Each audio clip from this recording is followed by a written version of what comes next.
ڕێز توانە محەممەد نووری بابەتێکی هەیە کە بەو سەردێڕەوە دەست پێکات. پارلەمانی نوێی سووریا پشتپەردەی دێموکراسی ساختە. لە بابەتەدا باز دەواکات، هەڵبەتەوە ئاماژە پێ بکەین کەم بابەتە کەمێک کورت کراوەتەوە. هەڵبژاردنەکانی پارلەمانی سووریا باز دەکات کە لەلایەن دەسەڵاتدارانەوە وەک هەنگاوێکی مێژووی و گرنگ بۆ دیموکراسی و گەشەپێدانی سیاسی لێرەدا وەسف دەکرێن. بەڵام لە ڕاستیدا ئەم هەڵبژاردنانە نیشانەی گۆڕانکاریەکی قوڵتری سیستەمی حکومڕانین لە وڵاتی سووریەدا. ئەوان گۆڕانکاریەکی ڕاستەقینە و دیموکراسیانە نین، بەڵکو گۆڕانکاریەک نیشان دەدەن لە دیکتاتۆریەتێکی ئاشکراوە بۆ دیکتاتۆریەتێکی نوێ کە خۆی لە ژێر پەردەیەکی تەنکی دێموکراسیدا حەشارداوە. پرۆسەکە بە وریاییەوە ئاراسە کراوە بۆ ئەوەی وێنەیەکی ساختەی دێموکراسی و بەشداری گشتی پیشان بدات، بە تایبەتی بۆ کۆمەڵگای نێودەوڵەتی. لەسەر کاغەز دێموکراسیە، بەڵام لە واقعدا ئەم سیستمە نوێیە هەمان بنەما و ڕێبازی تاکڕەوی سیستمی پێشوو واتە سیستمی ئەسەد پەیڕەو دەکات، بە جۆرێک کە دەسەڵات هەر لە دەستی هەمان گروپیان کەسایەتیە دیاریکراوەکاندا دەمێنێتەوە و گۆڕانکاریەکی بنەڕەتی لە ئازادیەکان و مافەکانی هاوڵاتیاندا بەدینەوێت. پارلەمانی تازەی سووریا کە ژمارە ئەندامەکانی 210 کەسە، یەک لە سەرسەی کورسیەکانی لەلایەن ئەحمەد شەرعەوە دەستنیشان کراون و هەڵنەبژێردراون. ئەم بڕیارە دەسەڵاتێکی بەرچاوی بە شەرع بەخشێت و ئومێدی بوونی پەرلەمانێکی سەربەخۆ نایەڵێت. دوو لە سەرسەی کورسیەکانی دیکەش لە ڕێگەی هەڵبژاردنێکی گشتیەوە پڕ نەکراونەتەوە، بەڵکو بە سیستمێکی هەڵبژاردنی نادروست و ناڕوون ئەوانش دیاری کراون. نزیکەی 6,000 نوێنەری دیاریکراو لەلایەن لێژنە حکومیەکانەوە دەنگیان داوە کە ئەمەش بۆتە هۆی ئەوەی کە پرۆسەکە پڕ بێت لە ساختەکاری و نهێنی. ئەمە نیشانەی دێموکراسی نییە، بەڵکو گواستنەوەیەکی بەڕێوەبراوە بۆ پاراستنی کۆنتڕۆڵی دەسەڵاتداران لە دەسەڵاتدا. یەکێک لە گەورەترین کێشەکانی ئەم هەڵبژاردنانە دوورخستنەوەی بە ئەنقەستی هەندێک ناوچە و پێکاتە بووە. هەڵبژاردنەکان لە پارێزگای سوەیدا کە زۆرینەی دروزن و ناوچەکانی ژێر کۆنتڕۆڵی کوردەکان لە باکووری ڕۆژهەڵاتی سووریا بۆ ماوەیەکی نادیار ئەمانە دواخراون هەڵبژاردنەکان لەوێدا.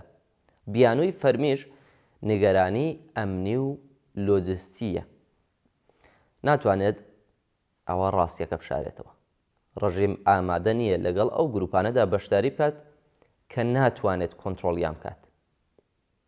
ئەم دوورخستنەوەی تەنها هەڵەیەکی لۆجستی نییە، بڕیارێکی سیاسی حیسابکراوە کە شەرعیەتی هەموو پرۆسەکە دەخاتە ژێر پشتیارەوە.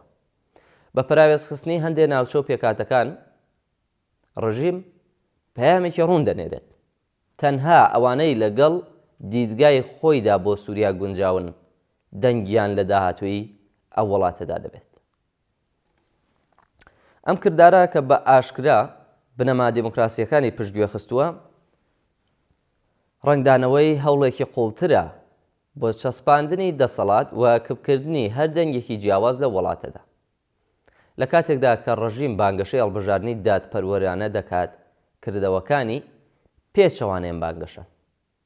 دوورخستنەوەی ئەو ناوچانە نیشانەی ئەوەیە کە پرۆسەی هەڵبژاردن زیاتر نمایشێکە، نەک مکانیزمێکی ڕاستەقینە بۆ نوێنەرایەتیکردنی خەڵکی سووریا. هاوڵاتیانی سوەیدا و ناوچە کوردیەکان لە سووریا کە زۆرترین قوربانی لەلایەن ئەوانەوە دراوە لە شەڕدا، مافی خۆیانە کە دەنگیان هەبێت و لە داهاتووی سووریادا هاوبەش و بەشدار بن. ئەم دوورخستنەوەیە تەنها ناداتپەروەریەکی سیاسی نییە، بەڵکو دەکرێت ببێتە هۆی زیاتر پەرەسەندنی ناکۆکیەکان و دروستبوونی گرژی تازە و نوێ لەم ناوچانەدا.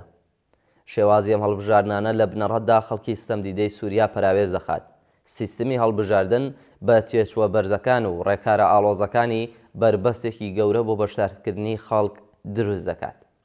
زۆربەی کاندیدەکان لە چینی دەوڵەمەند و سەرمایەدارن کە نوێنەرایەتی بەرژەوەندیەکانی کرێکاران ناکەن. ئەم پرۆسەیە دڵنیا دەبێتەوە کە پەرلەمان کێشەی ئابووری و کۆمەڵایەتیە بنەڕەتیەکانی خەڵک ناخاتە بەرباس و دەنگێوان لە دامەزراوەی یاسادانانیشدا دەنگیان بۆ شوێنەش ناچێت.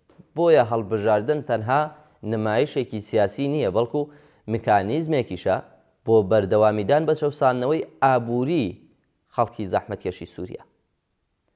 نەبوونی هێزێکی سیاسی ئۆپۆزیسیۆنی مانا و بەرفراوان، نەبوونی دەنگدانی گشتی بۆ هەڵبژاردننی سەرکردەکان و بەتایبەتی چڕکردنەوەی دەسەڵات لە دەستی یەک کەسدا، هەمویان وەک نیشانەی ڕوونی سیستمێک خزمەت دەکەن کە دیزاین کراوە بۆ ئەوەی کۆنتترۆڵی هاوڵاتیان بکات، نەگەوەی دەسەڵاتیان پێ بدات یان نوێنەرایەتیان بکات. وە لە کاتێکیشدا کە حکوومەتی کاتی بە بەردەوامی بانگەشەی ئەوە دەکات کە ئەم ڕێو شوێنانە کاتین و وەک قۆناغێکی پێویست لەسەر ڕێگای گواستنەوە بۆ دێموکراسیەکی گشتگیرتر و دادپەروانانەتر کار دەکەن، مێژوو بە بەڵگەیەکی زۆرەوە فێرمان دەکات کە زۆر جار دیکتاتۆریەتیا کاتیەکان دەتوانن لەو قۆناغەدا بمێننەوە و ببنە شتێکی هەمیشەی، بە تایبەتی ئەگەر بەبێت چاوەدێری و ناڕەزایەتی جێبهێڵدرێن. هەڵبژاردنەکانی پارلەمانی 2025 سووریا وەک لە مێژوودا بینیمانە و چاوەڕوان دەکرێت لەوانەیە وەک ئاهەنگێکی دیموکراسی نمایش بکرێن، بەڵام لە ڕاستیدا وەک شانوەگەریەکی بە وردی ڕێکخراو سەیر دەکرێت. ئەم پرۆسەیە زیاتر بۆ شەریعەتدان بە دەسەڵاتی ئێستا و بەردەوامیدان بەو حوکمڕانیەیە کە وڵاتی گەیاندۆتە دۆخێکی نالەباری وەک ئێستا. بۆیە پێویستە خەڵکی سووریا و ناوچەکە بە هیچ شێوەیەک فریوی ئەم نمایشە سیاسیە نەخۆن. دموکراسی ڕاستەقینە تەنها بریتی نییە لە سندوقەکانی دەنگدان و ئەو گوتارانەی کە پێوەی پێیوەستە درێن، بەڵکو داوای سیستمێک دەکات کە تێیدا لێپرسینەوەی ڕاستەقینە هەبێت لەبەر پرسان، شەفافیەتێکی تەواو لە هەموو قۆناغەکانی حکومڕانیدا هەبێت و گشتگیریەکی فراوان کە هەموو پێکاتە و چین و توێژەکانی کۆمەلگا بگرێتەوە و مافی یەکسانیان پێ بدات بۆ بەشداریکردنیان لە بڕیارداندا. تاوەکو سووریا ئەم بنەمایانە نیشان نەدات و جێبەجێیان نەکات، هەر گواستنەوەیەکی دموکراسی تەنها بەڵێنێکی پوچ و بێناوەڕۆک دەبێت.